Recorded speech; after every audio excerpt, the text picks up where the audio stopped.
Plano de Voo, o podcast do Sebrae RS. Olá, olá! Bem-vindos e bem-vindas a mais um Plano de Voo, o podcast do Sebrae RS. Sempre um encontro com especialistas de diversas áreas para falar sobre tudo relacionado ao empreendedorismo. Eu sou a Alexandra Zanella, jornalista empreendedora e a mediadora deste podcast. O assunto de hoje são as startups. Vamos entender os desafios que essas empresas têm pela frente em 2022, que oportunidades estão por aí e como essas empresas ajudam outras empresas a se desenvolver. Não é de hoje que o Rio Grande do Sul é reconhecido como um polo tecnológico no Brasil todo. Com o ecossistema de inovação consolidado, ocupa, gente, o 3º lugar no ranking de densidade no país, com quase 1.000 startups. Uma delas é a Alter Vision, que faz análise de fluxo de clientes em estabelecimentos comerciais, entre outros serviços, mas eu vou contar isso durante o nosso papo de hoje. Quem está à frente do projeto é o Júlio Milani de Lucena, que é sócio fundador da Alter Vision, e ele está aqui conosco e topou compartilhar essa experiência. Bem-vindo ao Plano de Voo, Júlio!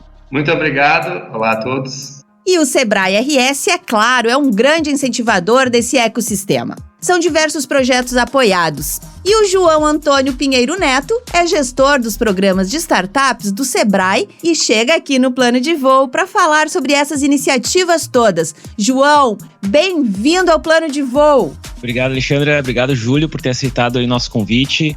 E antes de começarmos, lembramos que em função da pandemia, o Plano de Voo segue sendo gravado totalmente de forma remota para a segurança de todos.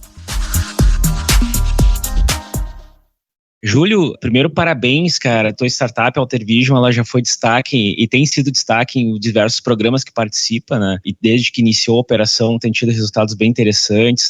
Foi destaque já no Startup RS, o nosso programa para startups, e foi recentemente destaque também num programa do BRDE, né? Se pudesse contar um pouquinho, a tua startup, ela atua no varejo, né? Um segmento que tem buscado uma retomada e, em função disso, tem acelerado um processo de transformação digital. Como que tu tem observado essa demanda surgindo por tecnologias para o varejo, seja para relacionamento com clientes, experiência ou uma gestão, um foco mais interno, assim? Perfeito. Se a gente analisar a história da Alter Vision, né, o nosso primeiro produto foi em setembro de 2020, no momento onde se acreditava que a pandemia já estava acabando, né? Hoje a gente sabe que não foi tão rápido. E desenvolvendo tecnologia para o varejo durante esse período tão crucial, a gente percebeu que a demanda por tecnologia ela vem crescendo muito rápido. Então, quando a gente começou, se falava um pouco na digitalização do varejo físico, se falava sobre a transformação, né? Se tinha um pouco medo que o varejo físico iria acabar e iria ser substituído pelo varejo online. E hoje a gente percebe, então, que não, né? Que a experiência do cliente em espaços físicos ela é, sim, muito relevante e o que precisa realmente é a digitalização dessa experiência, né? E começar a transformar esse espaço físico em um espaço também digital. Comentando um pouco sobre a grande parceria que a Alter Vision tem com o Sebrae, né? Porque a história da Alter Vision, ela teve o Sebrae participando em diversos momentos chaves. Então, inclusive, uma das primeiras ações que a gente fez como empresa foi participar do Startup RS Start, né? Que é um programa muito bacana promovido pelo próprio Sebrae. Foi ali que a gente percebeu algumas falhas no modelo de negócio, algumas áreas que a gente poderia melhorar. Depois, no digital, todos esses pontos foram revistos, né? E a gente conseguiu, então, hoje ter uma empresa que vem ganhando esses prêmios, esses destaques, que apesar de ser muito bacana pro ego, né? Mostra que a gente está na direção certa. Por outro lado, o que a gente sempre fala aqui, que a aprovação real vem do cliente, né? Não vem de nenhuma aceleração, nenhuma instituição, né? Quem tem que realmente aprovar o projeto são os clientes. Júlio, eu dei uma espiada lá no site de vocês e quando a gente definiu o tema desse episódio, e é muito maluco, né? Porque quando a gente olha, a gente fala, como assim um analytics de uma empresa, de um lugar físico?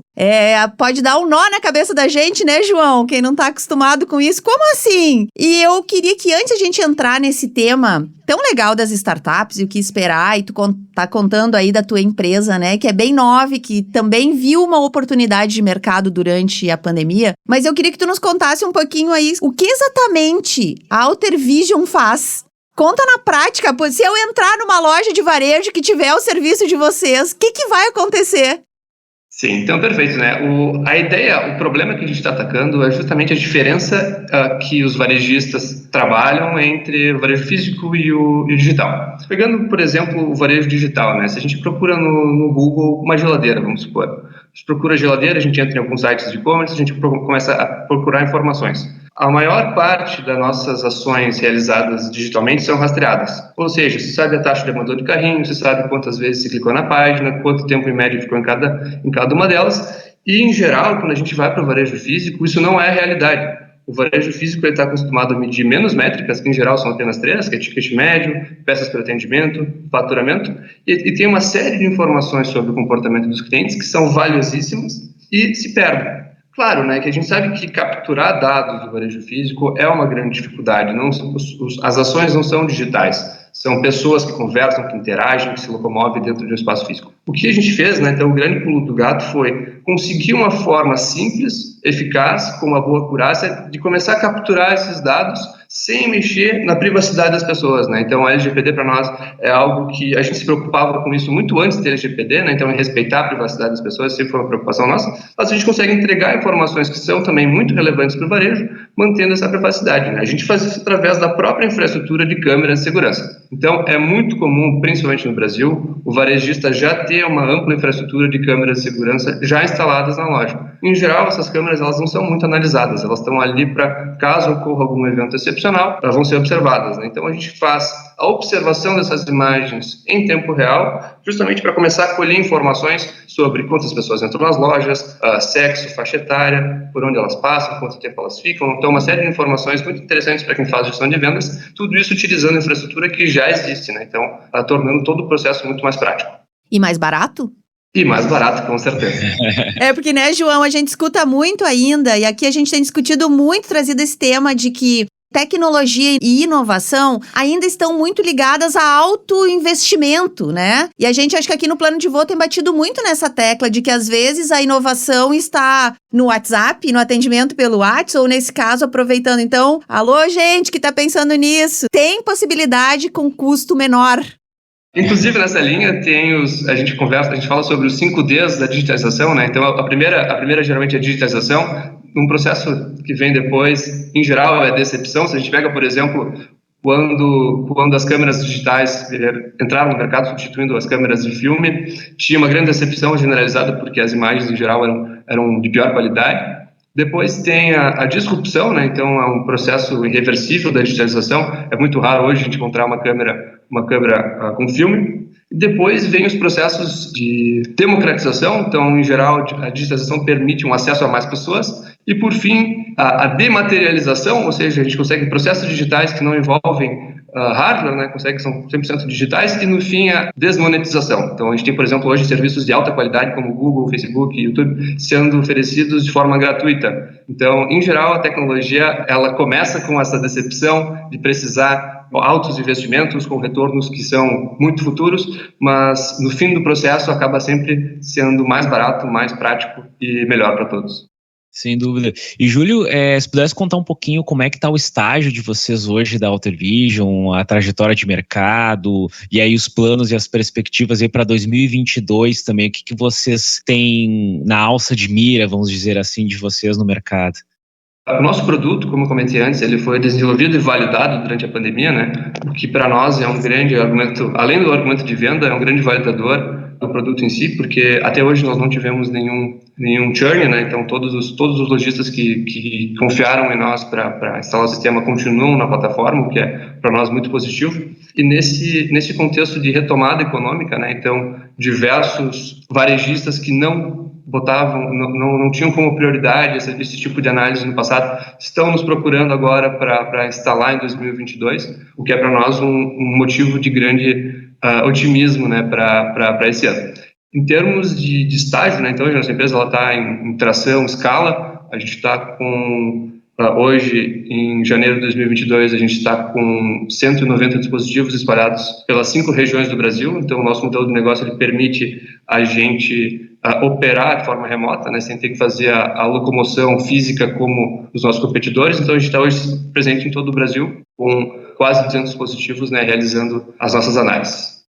Júlio, vocês estavam incubados em algum centro tecnológico? Mais assim, questão de negócio mesmo, como é que nasce? As pessoas estão nos ouvindo, não estão nos vendo, mas eu tô vendo que tu é uma pessoa bem jovem. Então conta um pouquinho quanto negócio, como é que nasceu isso? Tu já vinha do varejo, tu vem da tecnologia, tu tem sócios, tu estavam incubados. Conta pra gente, pra quem tá iniciando ou tá com aquela ideia aí de botar uma startup no ar, tirar a ideia do papel. Sim, exatamente. Então, na verdade, a empresa nasceu, contando um pouco sobre a minha história pessoal, eu fiz engenharia elétrica na URGS, né, na Federal aqui do Rio Grande do Sul, e existia um convênio com universidades francesas, né, então eu estudei durante 2 anos e meio na Sainte Carlos de Pelec, que é uma escola francesa de engenharia, e lá eu comecei a trabalhar muito com visão computacional, que é análise de imagens, pegar, extrair de fotos, vídeos, informações. Então, quando eu voltei para o Brasil, ainda na faculdade, eu comecei a Altervision como uma empresa de projetos. A gente fazia projetos de visão computacional. Com o passar do tempo, inclusive com uma grande ajuda do Sebrae, ali, através da startup RS Start, a gente percebeu que esse modelo de negócio não era, na verdade, uma startup, ele faltava a escalabilidade, né? Cada projeto era um projeto novo, então dependia muito da mão de obra, muito tempo. E a gente começou a procurar um modelo de negócio que realmente fosse escalável, que fosse rentável, que fosse, no mínimo, replicável. Nesse intuito, a gente conseguiu, através de um sócio, o Matheus, que é sócio até agora, que tem uma experiência varejista mais interessante, ele conhece de perto o varejo, a família dele tem o varejo, então ele conhece desde criança, ele tem essa experiência, então ele trouxe um pouco esse contraponto, né? Juntando a técnica com o mercado, a gente conseguiu esse modelo de negócio que realmente nos dava esse potencial de escalar. E retomando essa questão especificamente do varejo, né? O que vocês veem do cenário, assim, e quais, assim, vocês estão crescendo, tá tendo uma absorção maior de tecnologias, mas o que vocês veem que ainda que o varejo poderia incrementar mais, ou daqui a pouco uma barreira que dentro do setor pudesse fazer com que existissem mais tecnologias e mais oferta de produtos e serviços que pudessem agregar inovação para o setor? O setor do varejo é um setor com diversos desafios, né? Então, por isso também diversas oportunidades, e é um setor que historicamente sempre trabalhou com margens apertadíssimas. Então, isso faz com que o varejista em geral ele tenha um medo muito grande de errar, então isso faz parte, né? Inclusive aqueles que erram muito, eles saem, é um mercado muito cruel, de certa forma, né, com uma certa rotatividade muito interessante. Então, existe, de certa forma, um medo de errar. Isso é importante, claro, para se manter vivo, mas é uma barreira significativa para quem quer inovar nesse setor, né? Então, em geral, para entrar nesse mercado, tem que ter cases, né? Então, tem que ter promessas claras e de retorno financeiro. Então, tem menos espaço para o intangível, né? Então, a gente tem que diariamente aqui mostrar para os nossos clientes que a nossa plataforma, além de ser legal, né? Ser legal não basta, ela é rentável e ela traz retorno no fim do dia. Então, esse, na minha opinião, são os fatores mais relevantes em termos de varejo como um todo. Olhando mais para 2022, a gente tem o fator mais óbvio, né? Que é a questão da pandemia, que vem afetado o varejo muito significativamente, né? Então isso para nós também em especial o varejo físico, né? Esse para nós também foi uma grande barreira em 2021. A gente estava mais esperançoso para 2022. O ano está começando não tão bem quanto gostaríamos, né? Mas a gente espera que a retomada aconteça realmente e que a gente consiga fazer um bom trabalho nas lojas que estão abertas. Júlio, como é que vocês fizeram essa prospecção? Porque parte do varejo fechado, meio da pandemia, eu imagino que o teu cliente diga, meu Deus, o cara vem aqui querer me trazer mais custo ainda se eu tô com problemas, né, fechando lojas. Como é que vocês montaram esse processo de captação de cliente, de prospecção mesmo? E tu tá me falando aqui que vocês estão nas 5 regiões do país, então vocês foram agressivos aí nessa prospecção, mas conta pra quem tá nos ouvindo como é que vocês estruturaram isso?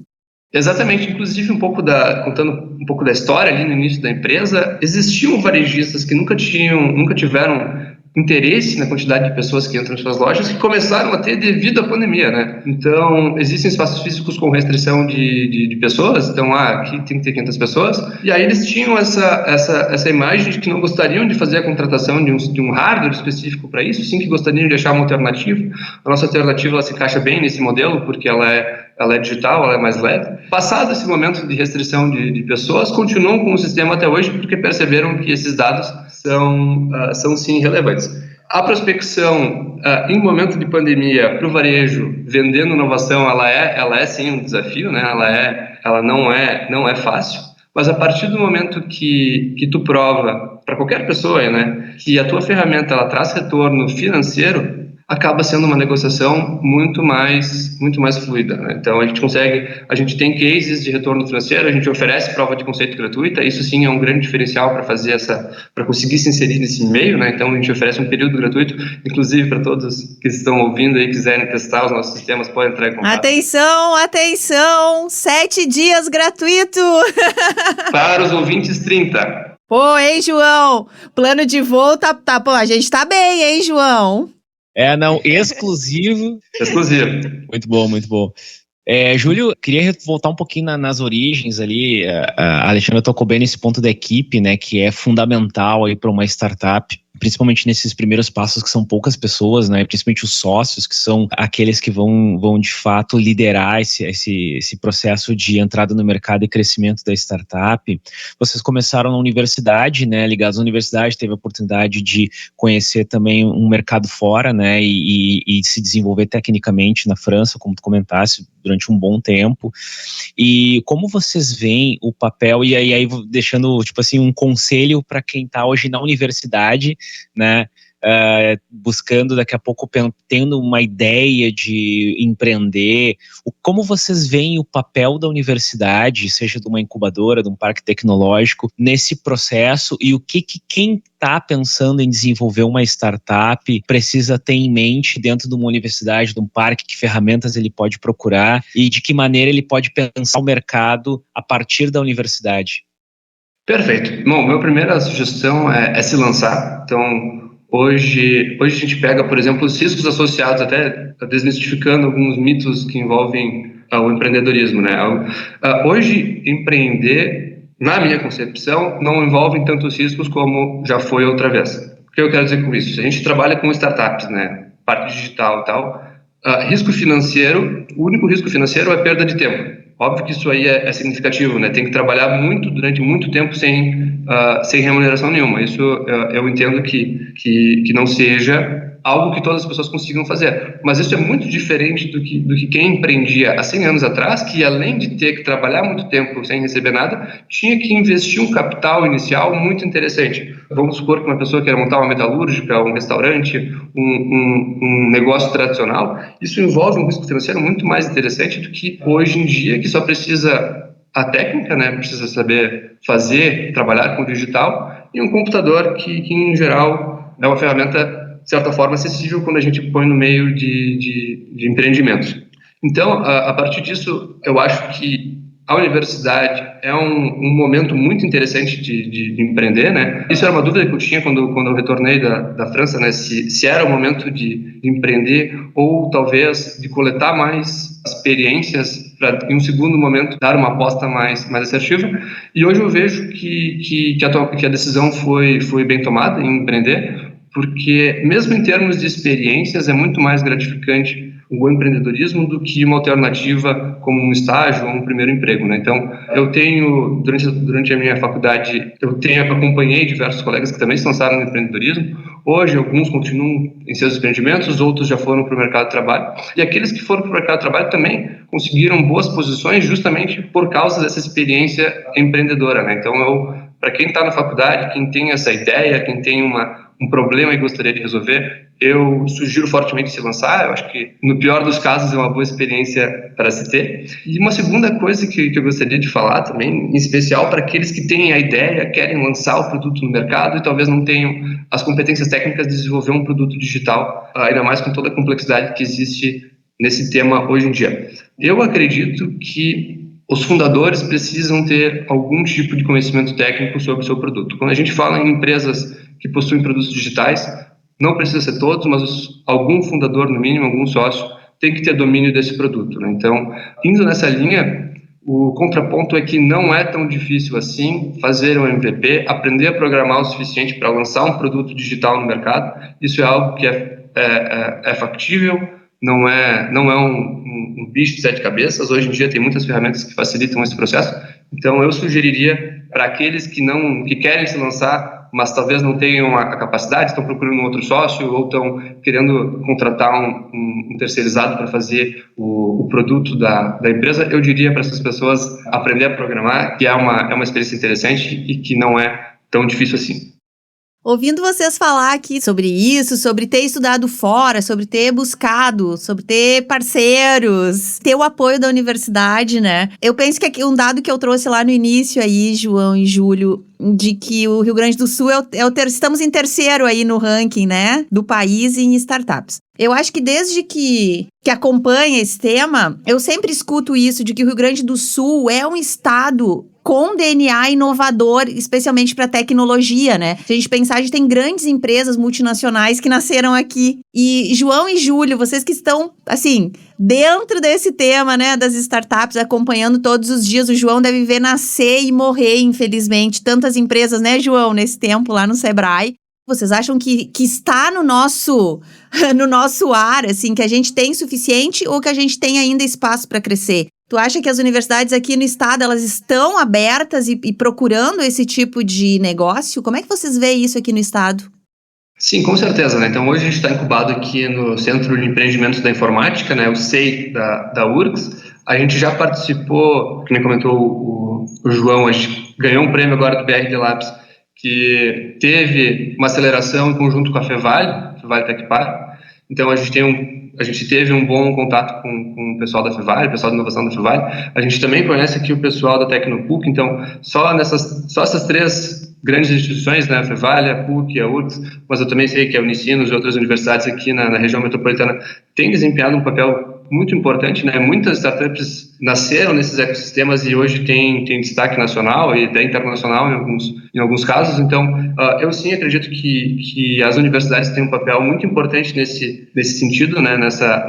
Na construção aí de empresas digitais. E saindo um pouco aqui da região metropolitana, também no interior do estado, eu acho que tem vários polos muito interessantes ali, como Santa Cruz, Lajeado, tem diversas empresas de tecnologia que estão se inserindo no Vale do Taquari. Então é bem bacana ver isso espalhando por todo o estado. Em geral, o Rio Grande do Sul ele tem uma segunda vantagem, tem outras empresas de fora que vêm se instalar aqui, é uma questão até um pouco bairrista dos profissionais aqui do estado, né? Então é algo que a gente ouve com frequência, é que os desenvolvedores do Rio Grande do Sul, eles são, em geral, melhores que estão em São Paulo, Santa Catarina, por um fato simples de que os desenvolvedores do Rio Grande do Sul, eles têm aversão a se mudar, né? Então, se a gente vai para um estado como Santa Catarina, se a gente vai para um estado como São Paulo, ou Ceará, o próprio Ceará, que também tem grandes empresas muito boas, o que se ouve, né, a lenda urbana é que os desenvolvedores do Rio Grande do Sul, eles não querem se mudar, por isso eles continuam aqui e eles acabam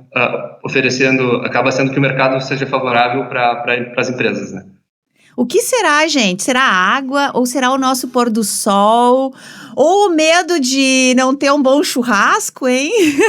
Acho que um pouco de cada coisa, né? A gente tem no Rio Grande do Sul uma matriz econômica de produtividade e cultural também do trabalho, do labor, né? Vamos dizer assim. E isso se reflete no empreendedorismo. Nós temos aí grandes empresas em diversos segmentos, seja no agronegócio, seja na indústria, né? Seja em varejo, serviços, e a tecnologia também tem, né, seus expoentes desde GetNet, o próprio Terra, algumas empresas mais ali do final do século XX, até hoje startups, né, que estão se destacando. A gente tem empresas que destacam até no segmento de games, enfim, então são segmentos que estão buscando cada vez mais inovar, e isso é um grande indutor, né, de novas tecnologias, e muitas delas nascendo aqui, muito em cima das demandas da indústria, do agronegócio, enfim, varejo, serviços de todos os segmentos, né? E na medida em que esses segmentos eles começam a entender o potencial que a tecnologia começa a dar para eles numa competitividade até em escala global, muitas vezes, né? A busca por soluções mais próximas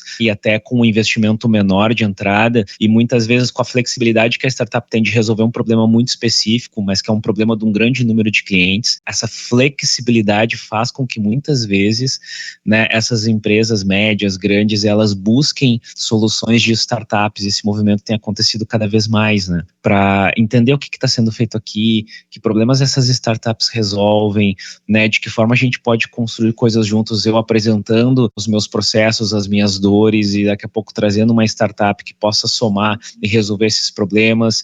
Enfim, esses movimentos a gente vê que cada vez mais eles nascem e torna não só o Rio Grande do Sul com um DNA empreendedor, mas um DNA de inovação também, né? E no momento em que a gente tem digamos assim, talentos de qualidade, como o Júlio bem trouxe, né? Várias startups acabam optando por manter uma operação no Rio Grande do Sul em função dessa qualidade de talentos. A gente começa também a se transformar um mercado para que pelo menos aquela startup, num primeiro momento, ela consiga se alavancar aqui e depois ela vá para outros mercados, Brasil, América Latina, mundo, enfim. Dá um quentinho no coração ouvindo vocês, viu? A gente vem aí, né, de 2 anos, entrando aí, né, pro 3º ano de pandemia, com muitos problemas, não só no mercado, mas a gente vê aí a saúde mental, né, muito abalada, as empresas tendo que não se adequar, mas às vezes repensar tudo sobre modelo híbrido de trabalho, porque não é simplesmente mandar as pessoas trabalhar em casa, né? Você tem toda uma reestruturação. Então, ouvindo o Júlio aí trazer essas informações todas de que abriu a empresa, né, durante a pandemia, tá trazendo essas soluções, tá trazendo também que tem muitos problemas e dificuldades, e também o João trazendo aí essa experiência que ele tem, realmente dá um quentinho no coração, gente. E aí, falando um pouco de ecossistema, Júlio, tu tinha comentado algumas coisas, né, sobre os parques tecnológicos, o papel da universidade. Como é que tu vê, assim, desde quando vocês começaram e tiveram uma ideia de empreender, antes até de entrar, por exemplo, num programa como Start, como que vocês veem esse papel do ecossistema, né? A gente tem o mercado, a gente tem empresas, a gente tem aceleradoras, né? A gente tem o próprio poder público, a gente tem a academia, né, as universidades, a gente tem o Sebrae também e outras instituições também que buscam fomentar esse ecossistema de inovação e deixar a sua parcela de contribuição, e cada vez mais a gente vê inclusive hubs de inovação, novos espaços, né, que são novas alternativas aí para quem busca desenvolver um novo negócio inovador e precisa de um apoio, precisa de ferramentas, né, que possam dar essa força aí inicial para uma startup poder começar no mercado. A questão do ecossistema, na minha concepção, a importância dela ela é um pouco diferente do que ela é geralmente fomentada. Sobre o ecossistema institucional. O que eu digo para o ecossistema institucional é o Sebrae, as universidades, as aceleradoras, investidores. Então, para mim, isso tudo com certeza é relevante, né? Mas o que eu mais valorizo, o que eu acho que é mais importante, seria o ecossistema, de certa forma, informal.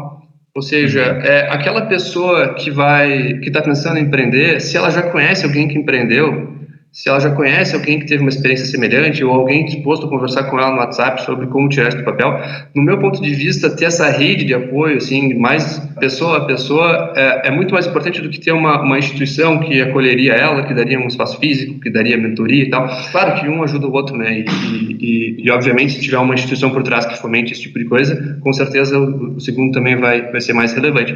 Mas esse tipo de apoio, na minha concepção, ele é muito significativo, né? Então, quanto mais se fala, quanto mais se promove, mais as pessoas vão conhecendo, né, essa opção de carreira. Legal, legal. Quem está sentindo a dor, quem está enfrentando os mesmos problemas, né, e poder compartilhar e se ajudar, sem dúvida, a gente vê que, principalmente no meio de tecnologia, isso é muito comum, né, essa comunidade, às vezes, seja de desenvolvedores buscando resolver problemas mais técnicos das suas plataformas, dos seus produtos que estão desenvolvendo, e isso acaba sendo, esse modelo, né, de comunidade acaba se replicando muitas vezes nos empreendedores, né, de tecnologia, que a gente vê, como próprio exemplo, a própria AGS, né, a Associação Gaúcha de Startups, né, que promove uma conexão muito legal entre os empreendedores, as próprias universidades entre os empreendedores, programas como Startup RS, o pessoal depois, os programas eles têm um ciclo de 6 meses, né, 6, 7 meses, e depois os empreendedores continuam conectados, às vezes fazendo até parcerias juntos, né, e muito em cima desse modelo de colaboração, de apoio mútuo, mesmo sendo, entre aspas, concorrentes, as empresas se ajudando, todos acabam ganhando e se desenvolvendo mais, assim, e acaba não sendo uma coisa tão necessariamente predatória, mas muito mais de colaboração. Todo mundo acaba crescendo, né, a médio e longo prazo. Sim, isso realmente é algo muito, muito positivo do ecossistema, né? Essa colaboração entre as startups, que podem ou não serem competidoras, né? Mas no fim, eu acho que todos saem ganhando, compartilhando as experiências e os desafios.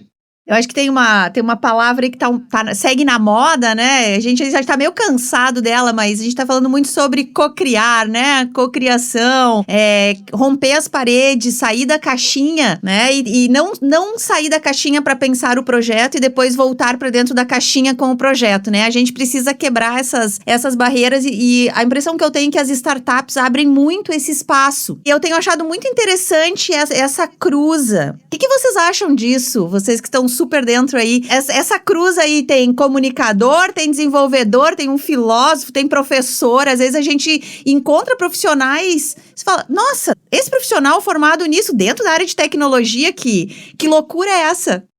Nessa linha é muito interessante, né? A tecnologia é uma ferramenta, ela é meio. Então, isso aí, inclusive, rezando a minha culpa, eu acho que quem trabalha com tecnologia, quem vê isso no dia a dia, tem essa tendência de tentar resolver tudo com tecnologia, mas às vezes masterizar uma ferramenta também é saber quando não usá-la. Então, partindo desse pressuposto, quanto mais diverso é a equipe, né? Quanto mais pontos fora da curva tem dentro de um grupo, maior a chance do grupo ser fora da curva, né? Então, para ter resultados excepcionais, eu acho que faz total sentido ter essa abordagem um pouco não ortodoxa, né, no questão de equipe. Exatamente, vem ao encontro isso, né, a inovação, ela tem como base, como premissa a diversidade, né, e se todas as pessoas num time vão pensar uma solução nova, uma startup, enfim, um produto novo na sua empresa, todos forem com a mesma base de pensamento, com as mesmas referências, com as mesmas experiências, dificilmente vai surgir algo realmente novo, né, não só, e que gere resultados diferentes daquilo que a empresa já vem fazendo e às vezes com sucesso. Eu lembro de uma palestra que foi numa feira brasileira do varejo era um italiano que tinha trabalhado no Tinder e ele contava que um dos primeiros funcionários do Tinder foi uma antropóloga, né, que inclusive ele foi o teste da plataforma, né, que ele conheceu via aplicativo. Então, ou seja, são às vezes dentro de uma proposta de valor de uma startup, como o Júlio falou, que a tecnologia é o meio, né, mas é para resolver problemas de um segmento, ou muitas vezes o B2C, né, que é uma plataforma direta para o consumidor e não para empresas, como seria o B2B. Entender de pessoas, entender de gente, vai precisar de outras áreas de conhecimento que não necessariamente a tecnologia, como um meio de se, digamos assim, estruturar um processo de solução de problemas. Acho que é isso que faz com que haja a necessidade de uma diversidade muito grande de expertises, de áreas de conhecimento humanas, exatas, e aí vai do segmento, né? Por exemplo, o Júlio, como uma startup que resolve problemas do varejo, ele acaba entendendo muito de outras áreas, além da tecnologia, né, que vão influenciar na área dele, né, como resolver problemas do varejo através da tecnologia. Ele vai entender de pessoas, de marketing, de uma série de outras áreas, né. O próprio empreendedor, por natureza, né, acaba entendendo, mesmo que não seja um contador, vai entender de contabilidade, vai entender de contrato social, vai entender de uma série de outras áreas que não necessariamente é dele, mas que naturalmente, para resolver os problemas, ele vai agregando conhecimento e tendo pessoas que possam somar isso e que sejam especialistas naquelas áreas, com certeza tende a inovação a ser mais fluente, né, dentro de uma startup. Júlio, eu tenho uma pergunta aqui. Infelizmente, o nosso tempo está acabando. Passa voando quando a gente tem sistemas tão legais, né? E eu tenho dito isso há 31 episódios, porque a gente sempre é uma aula, cada gravação é uma aula, eu aprendo, eu saio daqui sabendo algo novo. Mas, Júlio, a gente já gravou 2 episódios aqui do Plano de Voo falando sobre falhas. Que ninguém gosta muito de falar sobre isso, né? A gente adora contar que tudo deu certo, mas lembrando que a gente tem batido muito numa tecla aqui no Plano de Voo de que falhar é importante, a gente não quer esconder a falha, a gente quer aprender com a falha. Eu acho que esse é o pulo do gato. Inclusive tem a FailCon, uma feira internacional, já recebemos um dos organizadores da feira aqui no Brasil, aqui no Plano de Voo, gente, quem quiser dar uma procurada aí. Mas Júlio, conta pra gente, na Outer Vision teve falhas? Tiveram inúmeras, infinitas, diárias, frequentes, continuam tendo, tá? Não acabou. Vão continuar tendo, eu acredito. De todas essas, eu acho que talvez a mais anecdotal seria, no início da empresa, que eu comentei, a gente fazia projetos em geral sobre visão computacional e tal, a gente fez um contador de veículos. Então, um contador de veículos que poderia ser instalado em árvores para fazer engenharia de tráfego, né? Para consultores que fazem engenharia de tráfego. e a gente fez um dispositivo tecnológico alimentado via luz solar, funcionava de noite, funcionava de dia, tecnologicamente também super avançado. Então a gente fez uma impressão de um case 3D. Então o produto assim, ó, testado, bonito, perfeito. Na primeira semana ele foi instalado no Amapá. Deixaram sob o sol e derreteu. Tudo foi derretido. A gente não levou em consideração a temperatura que fazia no Amapá e ele seria sob incidência solar direta. Eu tô rindo aqui, Júlio, mas é com muito respeito, tá?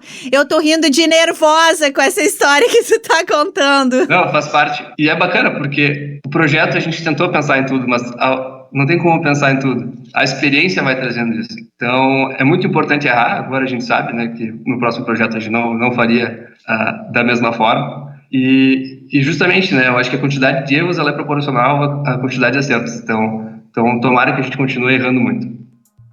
E a conversa, como sempre, né, está ótima, mas o nosso plano de voo vai se encaminhando para o fim. E é com essa troca de experiência e esse conhecimento absurdo que nosso ecossistema de inovação vai continuar se desenvolvendo. Eu tô certa com isso, João? É isso aí, com certeza. Vem mais episódios aí, fique ligado no plano de voo, muito conteúdo legal sobre inovação, tendências, mercado. Júlio, muito obrigado aí por ter aceitado o nosso convite também. É muito legal conhecer um pouquinho mais da Outer Vision. Eu particularmente já conhecia, né?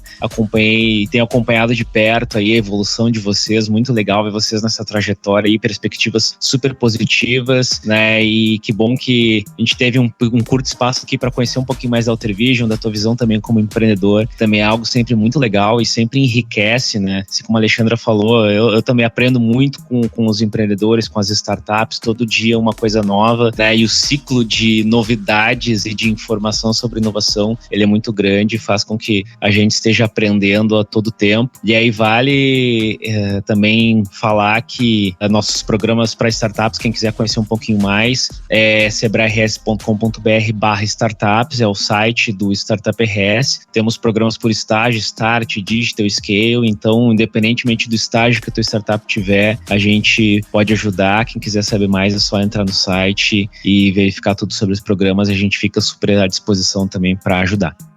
Ótimo, eu pego essa carona do João aí para, em nome do plano de voo, agradecer demais o tempo, a generosidade, todas essas informações que o Júlio trouxe e todas as dicas que ele deixou aí para quem já tá no mercado empreendendo ou para quem tá na faculdade ainda esperando o seu momento para empreender. Sempre é tempo, estudar bastante, né, Júlio? Nosso muito obrigada. Eu que agradeço, adorei a oportunidade de conversar com vocês. Mais um evento participando ao lado do Sebrae, que sempre foi um grande parceiro. O João ali comentou sobre os programas do Sebrae, que eu participei de alguns, todos muito bons, muito pertinentes para quem tá começando. Mais uma vez, obrigado pelo convite. E o plano de voo vai ficando por aqui. Fique ligado nas redes sociais do Sebrae RS para saber sempre que um novo episódio estiver no ar. Um abraço super especial para você que ficou conosco até agora. Até a próxima semana. Plano de Voo, o podcast do Sebrae RS.